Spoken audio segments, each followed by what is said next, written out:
Assalamualaikum warahmatullahi wabarakatuh. Ikhwan dan akhwat, selamat datang di channel Mukhtalifun Alwan, channel yang senantiasa memberikan solusi dari problematika kehidupan kita sehari-hari.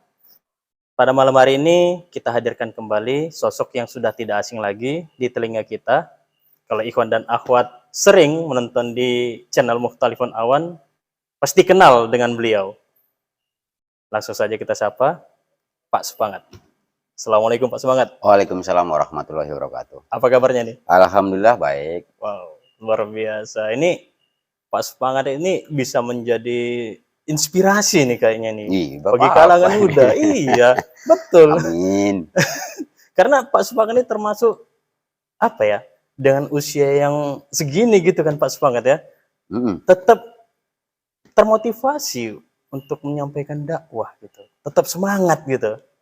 Nah, gitu ya kan? Justru karena yang sudah umur dini lah kita, dini atau apa ya? Usia yang sudah lanjut lah. Justru kan di situ masa-masa yang memang kita harus apa ya, senantiasa introspeksi diri, melakukan itikaf, sehingga kita bisa menyadari apa yang sudah kita lakukan, apa yang sudah kita berbuat dari masa lalu. Sehingga disinilah muncul perbaikan-perbaikan, sehingga apapun yang Bapak sampaikan itu jangan sampai anak muda sekarang mengalami itu. Gitu. Itu yang saya maksudnya. Jadi kebanyakan gitu ya kan, orang-orang saat ini gitu kan, lebih apa ya, lebih mudah, lebih termotivasi, lebih tergerak gitu ya kan, untuk menyampaikan dakwah ketimbang ya anak muda seusia saya gini gitu kan. Kayaknya lebih getol-getolnya seorang orang tua yang usianya seperti Bapak gini gitu kan, menyampaikan dakwah terus gitu. Ya kadang-kadang ya kalau Bapak sih ada juga sih unsur kemakluman kalau melihat anak muda sekarang. Kan dia masih mengejar apa ya, keinginan. Iya betul. Masih terobsesi dengan apa ya, gaya hidup dan lain sebagainya. Itu kan memang munculnya di usia remaja. Pas. Nah, kalau udah di usia lanjut apalagi, semua udah dilewatin ini. Nah, terkadang pun saya sendiri pun masih punya obsesi gitu kan, yang mau saya capai gitu kan, sehingga dakwah itu dalam hati gitu ya Pak Semangat ya. Ntar dulu lah. Yang penting begini saja, apa, Sril? Ketika kita punya keinginan, apa salah? Tidak. Cuman jangan sampai ketika kita punya keinginan sesuatu, ketika sudah kita capai, jangan lupa niat kita apa. Janji kita apa. Itu yang harus kita pegang. Sip. Luar biasa. Nah, gitu dia. Masalahnya kan kebanyakan dari kita, ketika kita di awal punya keinginan, yang lebih lah kita bilang, yang wah atau yang eksis di dunia ini, ya kan? Setelah kita dapat keinginan itu bisa menjadi salah kaprah. Kita lupakan segalanya. Bahkan ke Allahnya, ke Rasulnya, bisa juga sama keluarganya, sama tetangganya, kita bisa jadi apa ya? Ada muncul kesombongan mungkin, ada muncul kemunafikan mungkin dan sebagainya. Nah, ini kita stop dulu Pak Semangat ya kan. Ini yang menjadi poin kita nih ya Pak Semangat ya. Ini menarik ini untuk kita bahas nih untuk malam ini. Kita Pak Semangat ya. Ya. Oke, jadi pembahasan kita pada malam hari ini, kalau kita ambil bahasa umumnya ya, atau istilah-istilah yang muncul di luar sana atau yang sering kita dengar gitu kan, bermuka-muka, atau bermuka dua, atau ular berkepala dua, banyak istilah-istilah seperti intinya itu. Yang dua-duaan itu lah ya. Iya, ya kalau pakai bahasanya dia bagaimana supaya diri dia bisa untung. Nanti di sana bisa mukanya perempuan, di sini bisa mukanya laki-laki. Gitu lah, makanya bermuka dua kan gitu kan, bisa kemana-mana.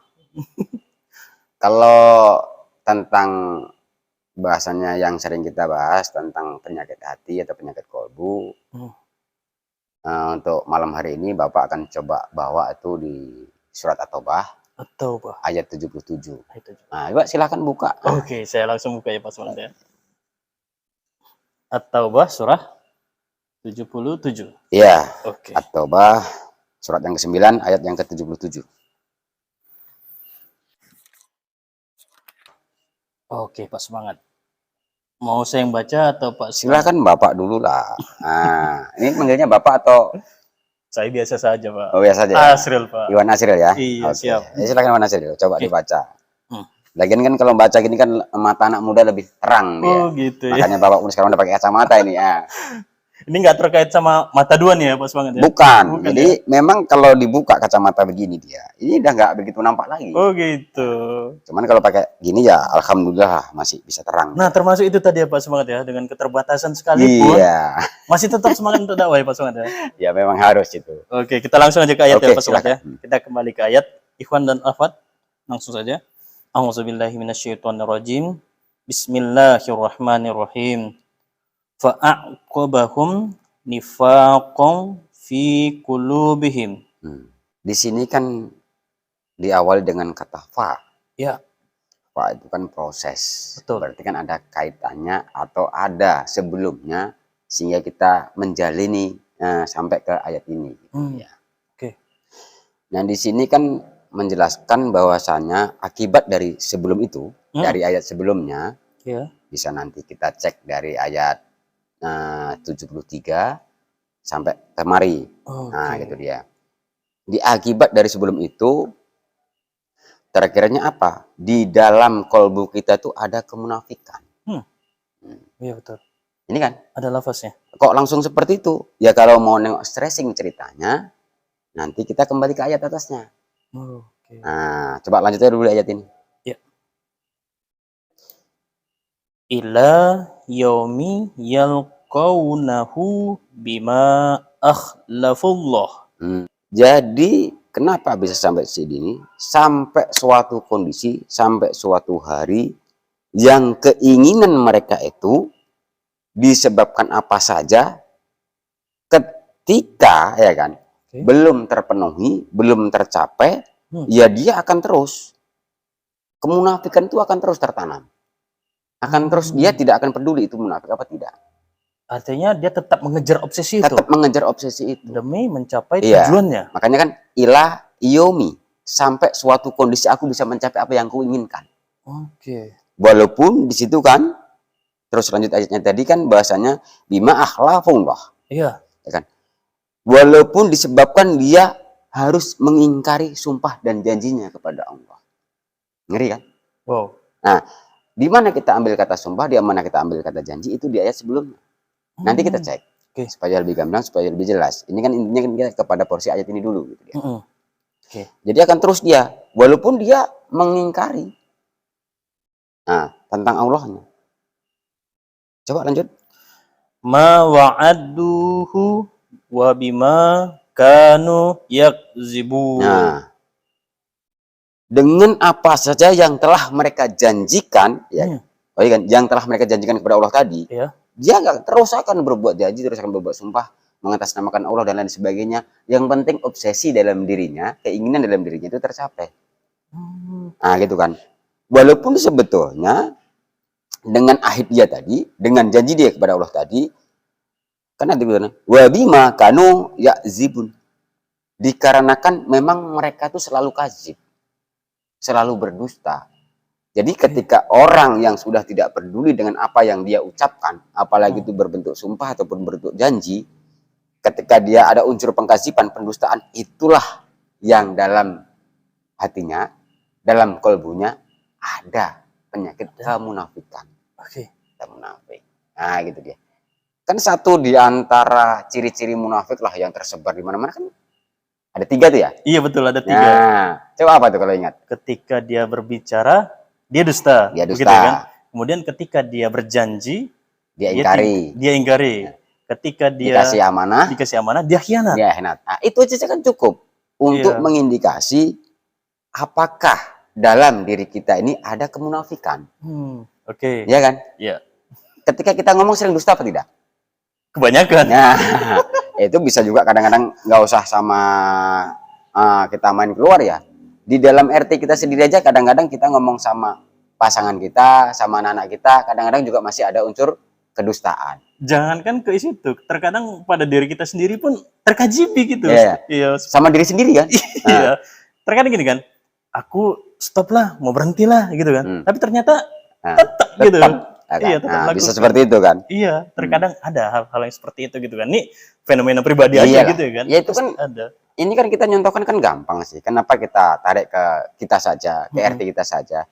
Yang Bapak bilang tadi, satu hal kita ngomong sama anak istri kita saja, kita masih kadang-kadang sering dusta. Iya.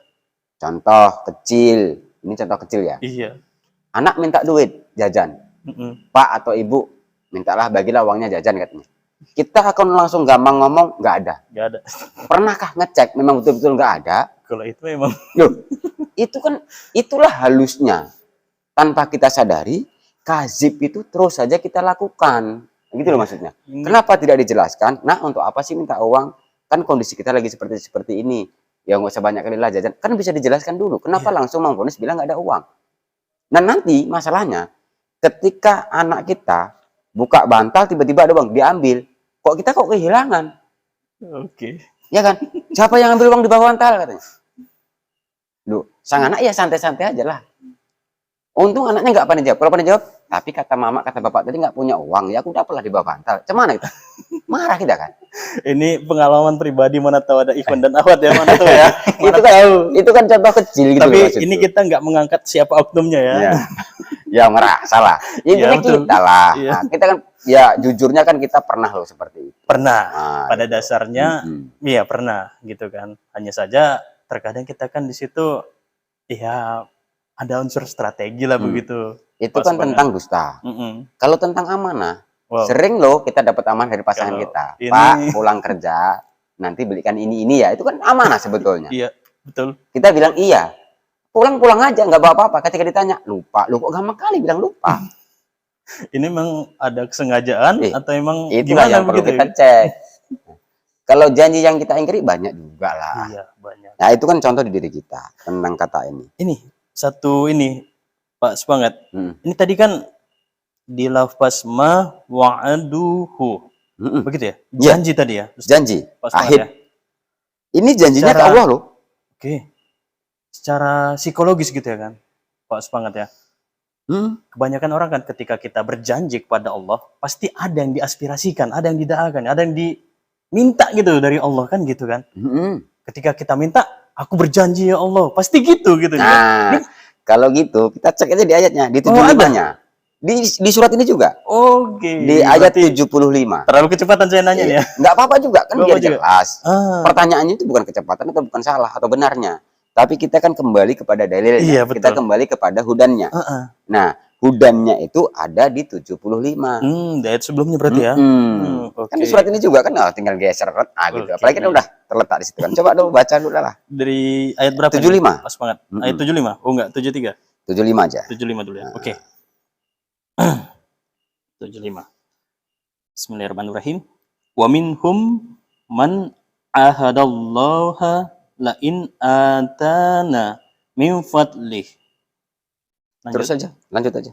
Lanasaddaqanna wa lanakunanna minas solihin. Ini yang bilang tadi kan. Oke.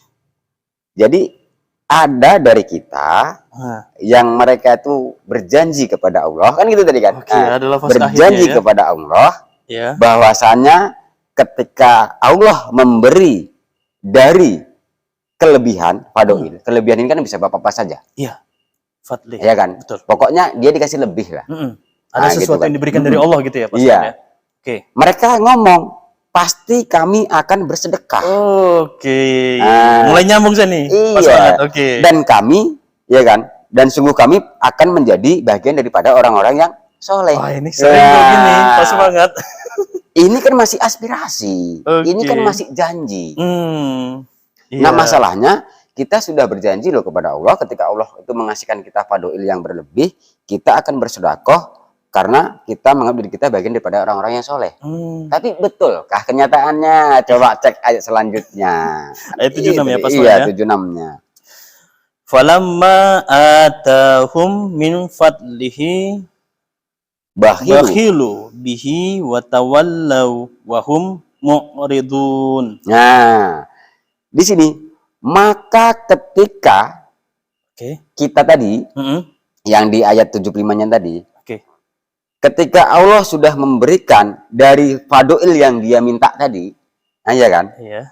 Tapi justru yang datang sama kita tadi, sama mereka tadi, kok bakhil, kok kikir, kok pelit. Loh, jadi janji dia yang mau sedekah tadi di mana? Ini nggak komit berarti ya? Lu nggak komit. Personnya ini ya. Lupa dengan janjinya. Janjinya dia ingkari. Padahal sudah diberi. Padahal sudah diberi. Dia minta diberi, tapi kok nggak sesuai lah apa yang dia janjikan.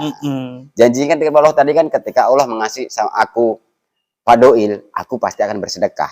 Kan gitu kan. Lo ini sudah Allah kasih. Tapi kok justru kok munculnya kata bakhil. Mulai terang nih. Nah, masalahnya kalau kita tarik ke diri kita, pernahkah kita berjanji kepada Allah, ya kan? Ini yang susah jawab. Sehingga ketika sudah Allah istijabah, betulkah sudah kita laksanakan? Jangan-jangan. Nah, ini tadi, bakhil tadi. Gitu. Siap. Ini kan ketika kita bicara ayat 75, namanya bab sedekah itu kan identik dengan finansial. Betul. Kan gitu kan? Iya. Apalagi zaman sekarang yang memang kategori ekonomi sulit. Kan banyak orang yang beraspirasi, ya kan, menghalalkan berbagai cara, ya kan, untuk bagaimana supaya diri dia itu sukses. Sebetulnya ayat ini cukup panjang kalau kita tengok sejarah ceritanya, itu dimulai bisa kita baca dari surat 73 sampai ke 80. Nah, gitu ya. Karena kalau dari ayat 73 itu bahwasanya Allah memerintahkan kepada Nabi itu untuk memerangi pada orang-orang kafir dan orang-orang munafik. Nah, gitu ya. Disebabkan karena apa? Karena mereka kasib sesudah keislamannya. Nah, di ayat 74-nya itu kalau Bapak nggak salah, nanti dicek aja lah di rumah masing-masing kepada Ivan semua, kepada saudara semuanya ya kan. Sebagai catatan. Nah, pokoknya ini tentang bab munafik, kolbu munafik ini bisa dibaca nanti dari ayat 73 sampai 80 sehingga supaya lebih gamblang dan lebih jelas. Kalau di ayat 74-nya, dia bersumpah dengan nama Allah, ya kan? Gitu kan? Untuk menyukseskan ajangnya pribadi. Gitu dia. Iya. Walaupun dia pakai kata sumpah demi Allah untuk ajang pribadi, masalahnya cerita selanjutnya akan seperti ini. Makanya kalau di 73-nya tadi sudah diwanti-wanti bahasanya orang-orang seperti ini yang harus kita perangi. Bahkan kita harus bersikap keras kepada orang-orang kafir. Nah, itu kan penekanan antisipasi di ayat ini. Cuman kalau spesiesnya di ayat ini kan itu tadi. 74 terus sampai ke 80. Jadi kalau kita bicara kembali kepada ayat 76-nya ini, itu tadi. Ya kan? Iya. Mereka mudah loh mengucapkan sumpah demi Allah, demi Rasulnya dan lain sebagainya. Tapi dalam realita lain. Gitu. Nah, ketika orang seperti ini, Allah saja dia permainkan, apalagi kita. Nah, itu yang saya agak-agak gimana gitu kan. Gambarannya seperti ini, pas banget. Allah saja dipermainkan gitu.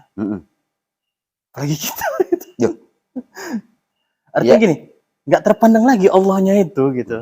Apalagi kita gitu. Iya kan? Iya. Ya nggak apa-apa sih, intinya kan kembali kepada privasi masing-masing. Kenapa ini saya sampaikan? Ini kan menjadi bahan introspeksi pada diri kita. Ya, betul. Betulkah selama ini kita tidak ada kemunafikan di dalam hati kita, dalam diri kita? Kalau memang ada, ya seyogianya berhenti gitu loh. Karena kan yang harus kita sadari, ini kan bisa diawali kemunafikan ini dari sebuah keinginan. Karena dia ingin mencapai sesuatu, makanya dia membuat komitmen kepada Allah, ya kan, dan kepada lain sebagainya. Tapi setelah keinginannya itu dia capai, komitmen dia tadi dia lupa. Nah, gitu dia. Makanya kita harus hati-hati menghadapi situasi dan kondisi sekarang ini.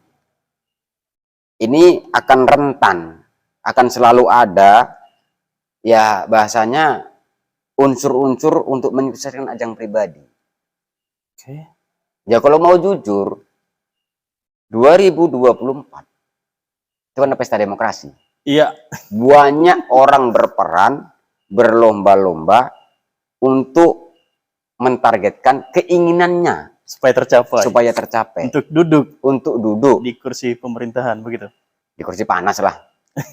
Nah, kan gitu kan. Nah, jadi orang bisa karena keinginannya itu, maka dia akan bersumpah, dia akan berjanji supaya dia bisa mendapatkan apa yang dia inginkan. Ya. Jadi kata sumpah dengan kata janji itu seakan-akan cuman, ya kalau di ayat kolbu yang dulu itu pernah saya angkat, manis di mulut lain di hati. Lip service gitu ya. Gitu deh. Mulutnya kan gampang saja, aku bersumpah, aku berjanji. Ketika aku di sini duduk, akan kumajukan segala macamnya. Ya kita cek saja realitanya bagaimana. Oke. Ya kan gitu kan. Betul. Ini untuk kita loh. Kita kan juga pasti masih punya keinginan. Maka ketika kita sampaikan keinginan itu, contoh gini aja. Kita punya keinginan, punya pekerjaan yang bagus. Kita ngomong sama anak istri kita. Kalau aku nanti diterima di perusahaan ini misalnya. Jatah belanja mama sekian. Jatah jajan anak sekian. Loh setelah duduk, kok lupa? Ini maksudnya gitu loh. Ternyata masih ada lagi Masih perhitungan-perhitungan ada yang lain ya. perhitungan-perhitungan yang lain. Kenapa? Pertimbangan. Kesuksesan diri dia itu dia rasa belum cukup. Oke. Sehingga dia melupakan apa yang sudah dia janjikan, apa yang dia sudah komitmenkan. Nah, kan gitu dia.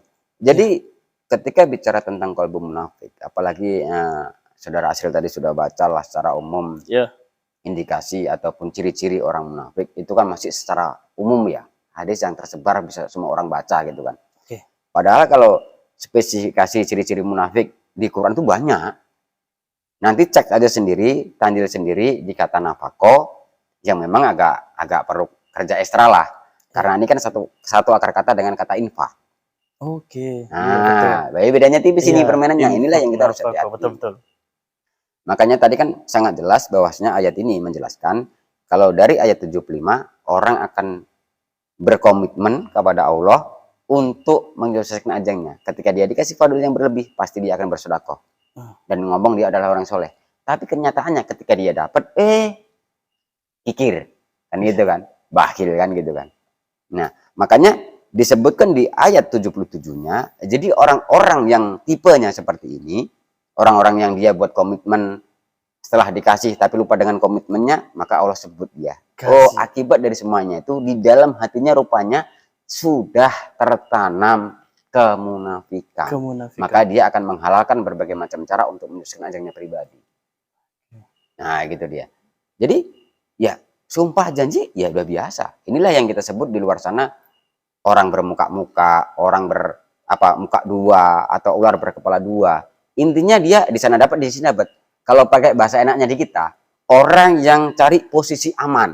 Untung banyak nih ya. Ya iyalah, kan itu kan. Iya. Di sana dapat, di sini dapat. Aman dia. Jadi dua dapat untungnya. Dua-duanya dapat. Itulah bermuka dua tadi. Untung juga bukan punya muka dua nih. Ya, tapi di sini munafik loh. Allah bilang ya kan. Masalahnya walaupun secara kemanusiaan kita merasa diuntungkan, kita merasa sukses dan segala macamnya. Tapi ingat, nanti baca ya, saudara-saudaraku lihat 80-nya. Wow. Itu sangat ngeri.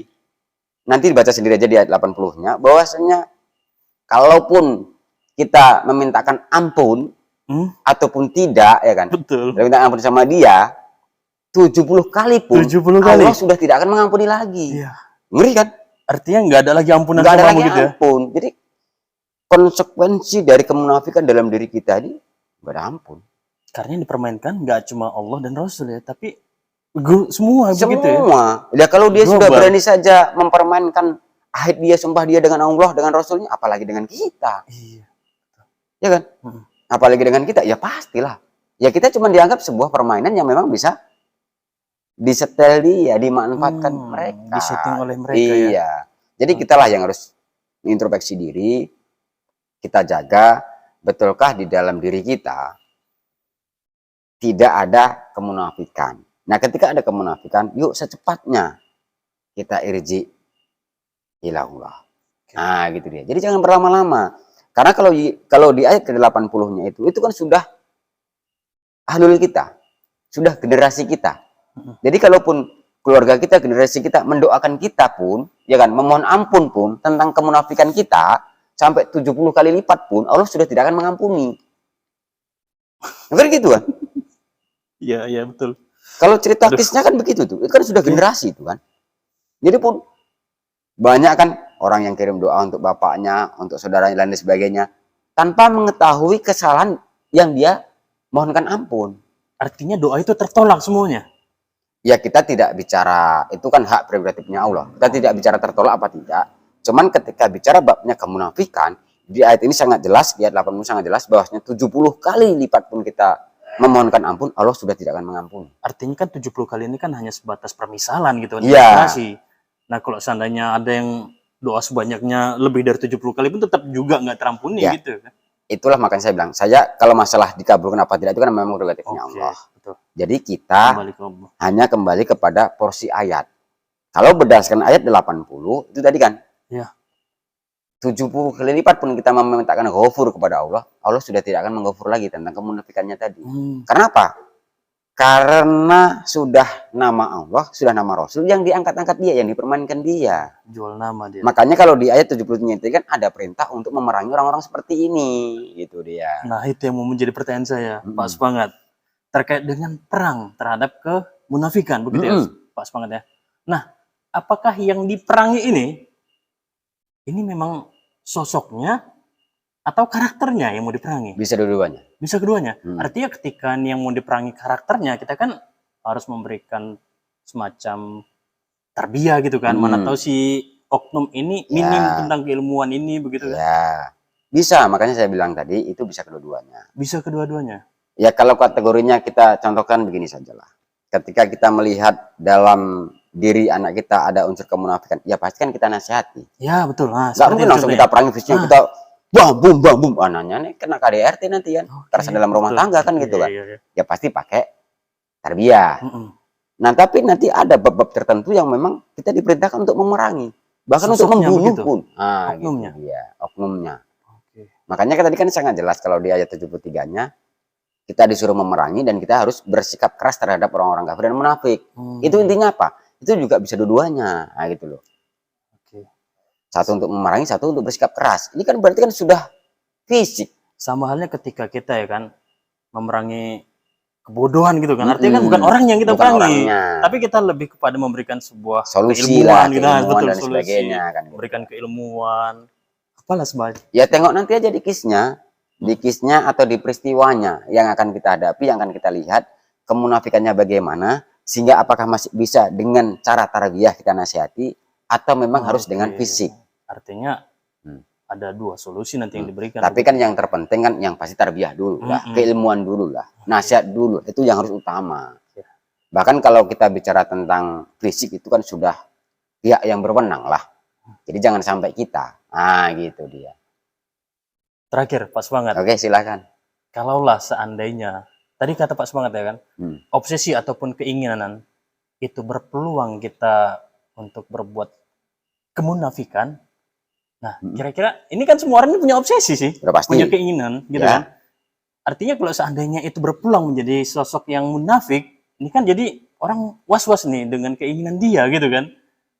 Sebetulnya bukan begitu memahaminya. Nah, bagaimana Pak Semangat? Jadi kan kembali cek kepada keimanan kita. Semua orang ya harus punya keinginan. Iya, kalau nggak punya keinginan mau jadi apa kita? Itu yang saya maksud. Ingin beriman, ingin berbuat baik, ingin kaya dan lain sebagainya, itu wajar. Iya. Itu tidak disalahkan. Karena itu kita punya sisi insan, sisi manusiawi. Sisi apapun dia. Rasul Muhammad SAW saja juga punya keinginan. Rasul-rasul yang lain juga punya keinginan. Iya. Kan gitu kan. Bahkan kalau kita tarik secara jauh, Allah pun juga punya keinginan. Oke. Kan gitu kan? Ya. Makanya keinginan itu bukan yang dilarang. Yang dilarang di sini, yang harus kita antisipasi di sini kan keinginan ketika sudah disertai dengan kata ahid, dengan kata komitmen, dengan kata janji, dengan kata sumpah. Iya. Jadi ketika sudah diawali keinginan dari situ, seyogianya supaya tidak ada kemunafikan di dalam diri kita, di dalam hati kita, dalam kalbu kita ingat dengan komitmen kita, kita ingat dengan janji kita, kita ingat dengan sumpah kita. Ya, betul. Kalau di ayat 75 tadi kan sangat jelas. Iya. Ya kan? Dia berkomitmen kepada Allah ketika Allah memberikan fadoil sama dia, maka dia akan bersedekah. Bersedekah, betul. Jadi ketika fadoil itu, kelebihan itu sudah dia dapat, ya laksanakanlah sedekah itu. Nah gitu dia. Komitmen ya. Komitmen. Jangan seperti di ayat 76-nya. Ketika fadoil sudah dapat, kok justru kok malah bakil, kok malah kikir. Gimana itu? Itu yang disebut munafik. Jadi tidak menyalahkan bab keinginannya. Nah gitu dia. Jadi jangan salah memahami sebuah ayat. Berarti bukan di obsesinya itu tadi ya, tapi lebih kepada akhirnya tadi lebih kepada akhirnya tadi. Nggak komit dia. Nggak komit dia akan gitu. Itu yang harus diingat. Makanya kan kalau Bapak bilang, kita harus senantiasa ingat dengan niat kita, janji kita. Apa? Itu yang harus kita pegang. Gitu dia. Nah masalahnya bagaimana? Ketika di ayat ini Allah sama Rasulnya sudah dipermainkan, apalagi sesama. Akan itu kan Allah juga membuat membuat perumpamaan itu kan juga nggak sembarangan. Ya. Nah kan gitu dia. Makanya perlu ditekankan sekali lagi ya, bukan keinginannya yang salah, tapi akhirnya yang salah, komitmennya yang itu perlu diperbaiki. Nah gitu dia. Pas banget. Mungkin itu kalau kurang jelas ya kita panjangkan lagi, kalau sudah jelas ya kayaknya cukup lah ya. Kayaknya jelas, sejelas-jelasnya pas banget. Nah mungkin juga bisa nanti disampaikan kepada saudara-saudara kita yang di luar yang menonton di channel kita ini. Ya kalau memang mana nanti yang belum begitu pas atau belum paham ya silakan saja. Kan ada komentar di situ, silakan berkomentar, bertanya dan lain sebagainya. Insya Allah nanti kita lebih lanjut lagi, kita bahas lebih dalam lagi. Nah gitu dia. Itu cukup pas banget. Kayaknya kalau dari saya cukup lah. Kalau iya, ayatnya kan mudah difahami. Tergantung bagaimana kita memarifatilah, mengintrospeksi diri kita, mendekat diri kita, adakah ini yang kita langgar? Bahkan saya rasa ini familiar sama kita, begitu ya Ikhwan dan Ahwat ya. Pasti secara apa ya? Walaupun kecil, pasti ini pernah kita lakukan, begitu ya pas banget ya. Mungkin secara nggak langsung iya. Iya. Apakah itu munafik versi halusnya atau bagaimana? Ya, kita sendiri yang paham. Begitu ya. Iya, memang iya. Bab ini ya kita sendiri yang paham. Orang kan hanya mengindikasi berdasarkan hadis yang kita baca tadi kan, dari 3 ciri itu tadi. Orang kan akan hanya menilai dari situ. Nah, kalau kita mau lebih dalam lagi, cek lagi tanjil kata munafik, ya nafako, itu akar katanya, itu dicek berapa kali muncul di Quran. Nah, nanti akan ada muncul ciri-ciri orang munafik, kategori orang munafik itu bagaimana sih? Akan dijelaskan satu persatu melalui ayat. Nah, kita ini munafik yang mana begitu ya? Sisi kemunafikan kita di sisi apa sih? Nah, gitu.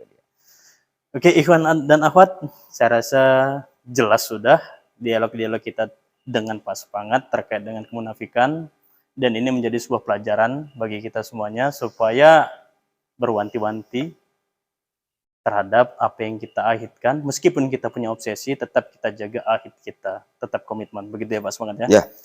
Oke Pak Semangat, mana tahu ada pesan untuk Ikhwan dan Akhwat, silakan Pak Semangat. Kepada saudaraku semuanya, yang terpenting dalam pembahasan kali ini, kita tidak usah meluas, tidak usah keluar, cek saja kepada diri kita masing-masing, bagaimana dan apa yang sudah kita komitmenkan, apalagi dengan memakai nama Allah dan Rasulnya, sudahkah kita laksanakan? Nah, kalau belum, maka segeralah laksanakan. Sehingga kita tidak menjadi kategori orang-orang yang punya penyakit kolbu seperti ini. Nah, kamu gitu sih. Oke, terima kasih Pak Semangat. Pesan yang sangat luar biasa dari Pak Semangat. Ya, semoga saja video kita pada malam hari ini bisa menjadi sebuah solusi bagi kita, bagi semuanya dalam problematika kita kehidupan kita sehari-hari. Jangan lupa tonton terus video kita di channel Mukhtalifun Alwan, dan ingat subscribe video kita. Itu saja. Binasrih minallah wa fatum qorib. Assalamualaikum warahmatullahi wabarakatuh.